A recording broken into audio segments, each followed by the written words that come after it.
Alors d'abord, je vous laisse vous présenter en quelques mots. Françoise Leloharère, militante trégoroise, je dirais.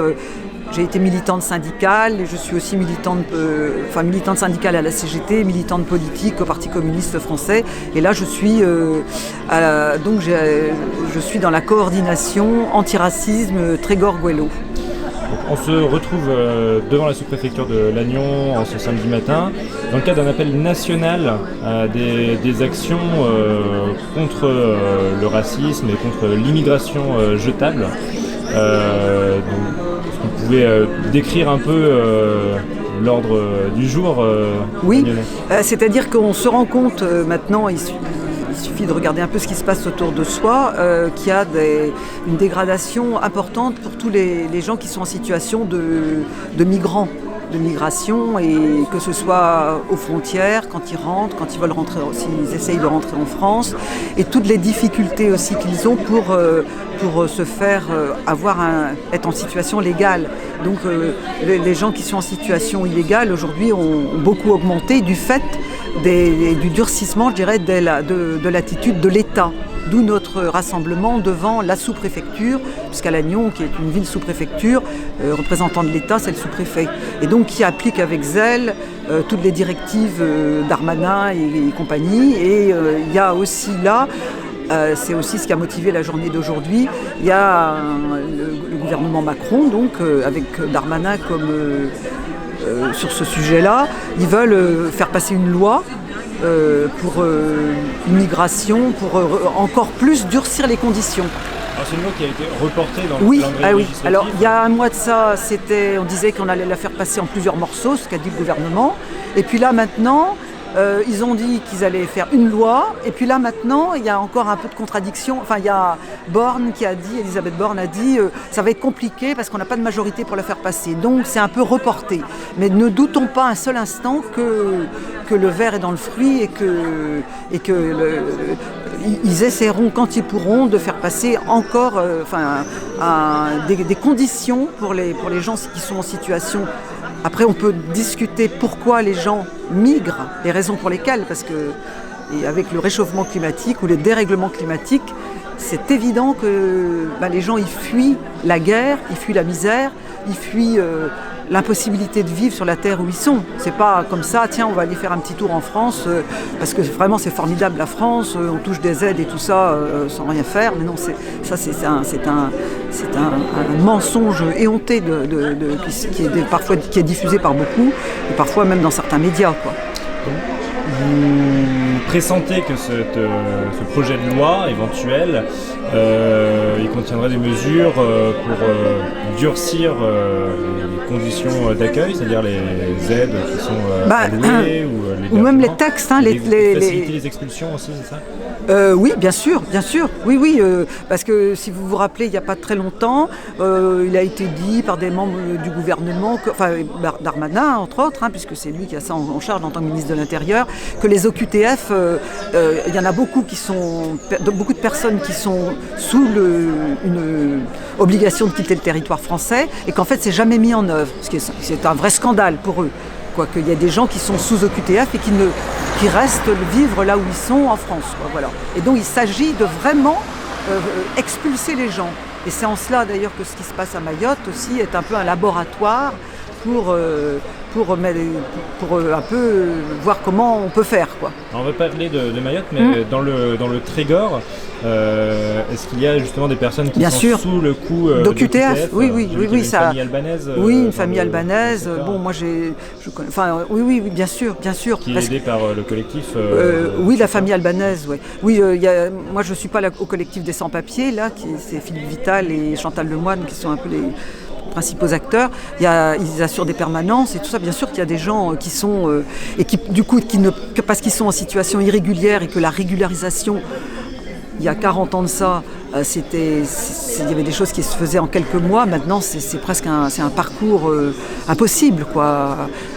Et donc, ils se retrouvent tout le temps en situation illégale.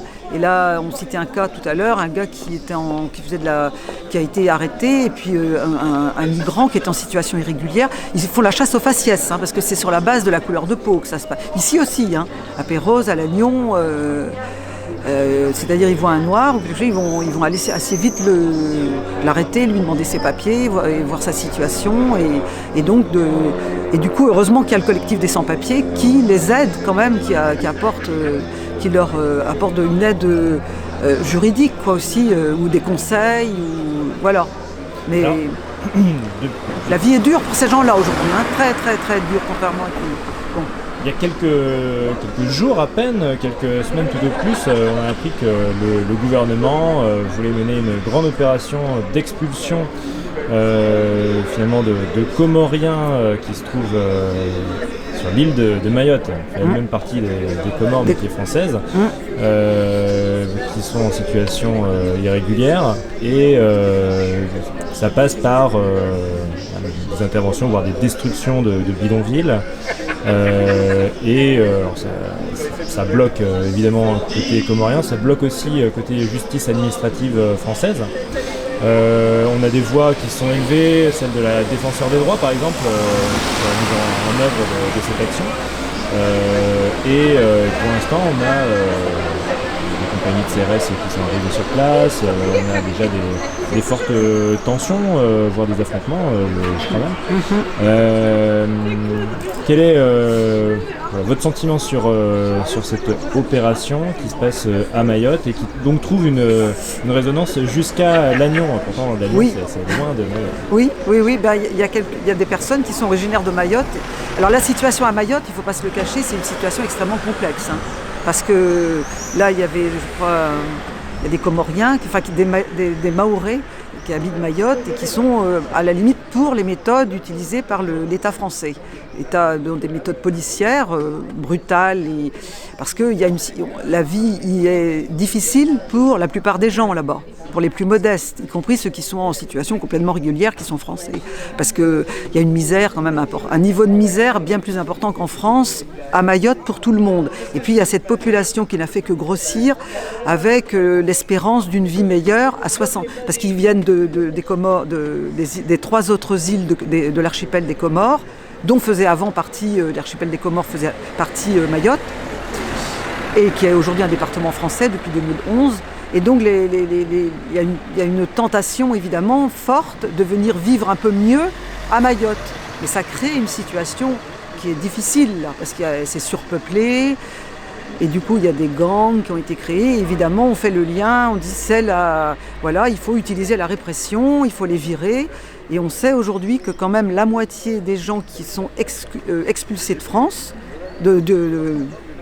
France dans sa totalité, c'est à Mayotte.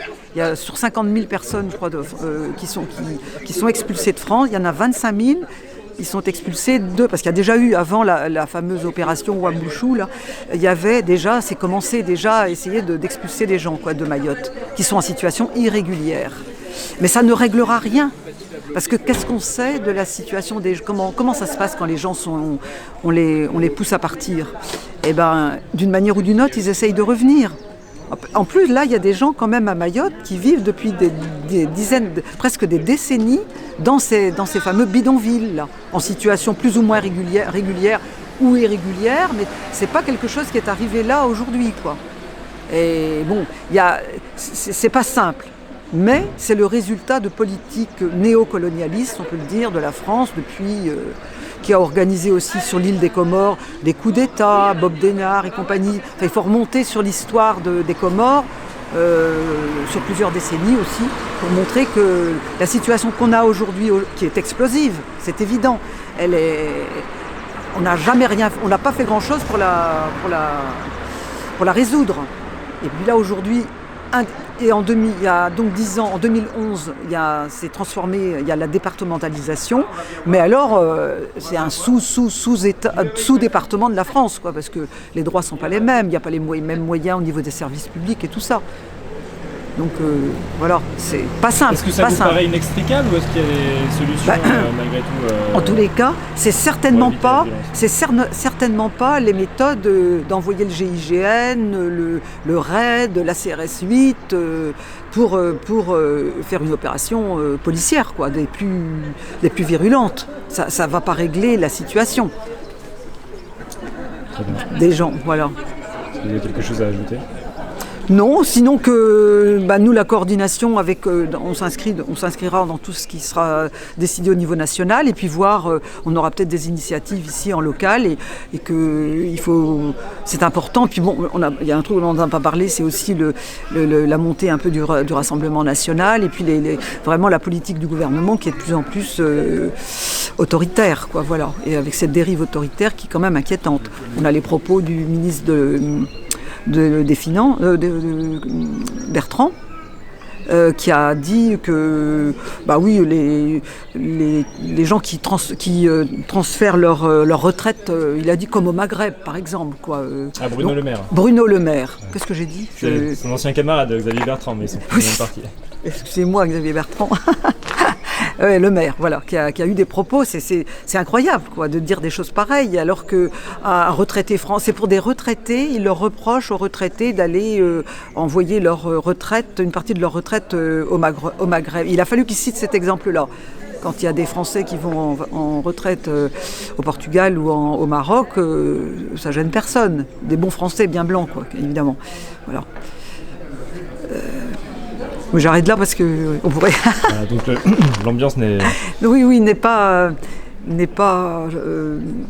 au beau fixe. Très gai, avec aujourd'hui une nouvelle manifestation contre l'installation d'un centre d'accueil à Saint-Brévin-les-Pins. À Saint-Brévin-les-Pins, oui. Et oui, parce qu'on a eu l'affaire de Calac aussi nous à Lannion, enfin dans le département. Oui, non, il y a des choses qui sont inquiétantes. Voilà. Est-ce que vous me montrez l'affiche pour terminer ?